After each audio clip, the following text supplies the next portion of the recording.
there clearly are very, very strong Christian themes in progressivism. I mean, if nothing else, just the whole idea of progress, right, is drawn from a Christian worldview, the arc of the moral universe, yada yada.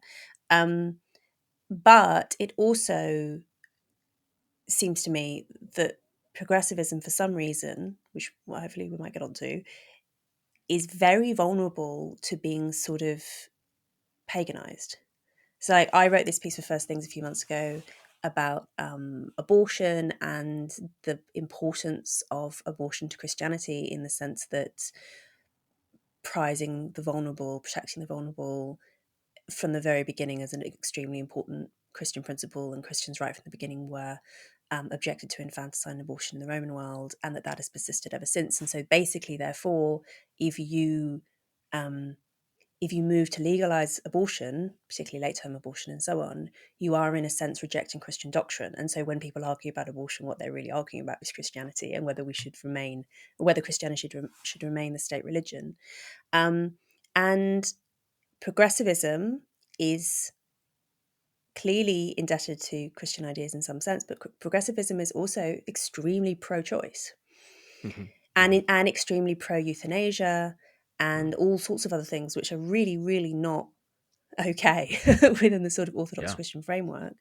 What do you think's going on there in terms of the evident inconsistencies within this kind of, I don't know, is it that progressivism, having lost the grounding of the church, has become kind of open to disintegration, or is there some other explanation for?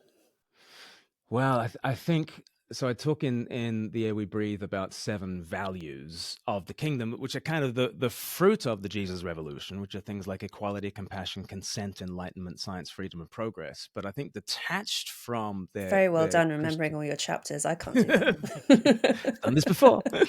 that. Ain't my first rodeo. And so that those 7 values, and that's the thing, they're sort of fruit of a specific gospel that goes out to the world, but you detach it from its roots, and then they just become values that stand over you. And they become detached from the story in which they make sense. There's a story and there's a moral to the story, and the moral are, these 7 values and many more. But to detach it from the story, you just end up with the morals, and then you just end up with moralism. And I quote in the book, there's a famous Baptist preacher in the 19th century called C.H. Spurgeon, and he said, if you are half a Christian, you'll be the most miserable creature in the world, because you will get all the values, but you won't get actually the Jesus who is the source of those values, and you won't get the one who can forgive you when you fail at those values, because that's absolutely fundamental to Christianity. It's not that you have values that you live out, it's that you realize that you fall short of those values. But if values are at the top of the hierarchy, values cannot forgive you, values can only judge you. You need a person in order to forgive you. Only persons forgive. And if you kind of dethrone Christ and enthrone the values, then you have what G.K. Chesterton called the Christian virtues run amok. And what we have nowadays is these Christian virtues run amok. And I mentioned like the first 3 virtues of equality, compassion, and consent. I think Christianity gave us this sense of there is no longer any male or female or Jew or Greek or slave or free. We are all one in Christ Jesus, is Galatians chapter 3, verse 28. But you detach that from the story, and it's less like we are all equally welcome around the same table. It's more like we are all individuals who have a right to be equally far up our own individual ladders. And like Larry Seidentop is this political philosopher who sort of was one of the inspirations for The Air We Breathe. He talks about the invention of the individual, and absolutely sort of Christendom invented the individual in the sense that we understand the individual in modern Western society. But therefore, Christians are also on the hook for inventing individualism and all that atomization. And so equality becomes individualism. And then the second virtue I talk about is compassion. And we've learnt from the parable of the Good Samaritan that we are not meant to walk on by, that the guy beaten up by the side of the road is our brother too, and is our neighbor too, and we are meant to love that person and show compassion for that person. But in a society that actually does prize victims so much, sometimes we don't want to help victims. Sometimes we just want to be victims. And then you get competitive victimhood. And then the third value that I talk about in the book is consent, especially in the sexual realm. And that, the first sexual revolution was 1900 years before the swinging 60s, and Christianity absolutely gave to the world that the sense that there is an inviolability to wills and bodies that must not be violated, and that the rightness or wrongness of a sexual act is not about the social standing of the person you're having sex with, um, but in and of themselves, even if she is a concubine or a slave or a prostitute or the scullery maid, whoever she is, an elite man does not have the right um, to sexual conquest, and consent is put right at the heart of the sexual relationship.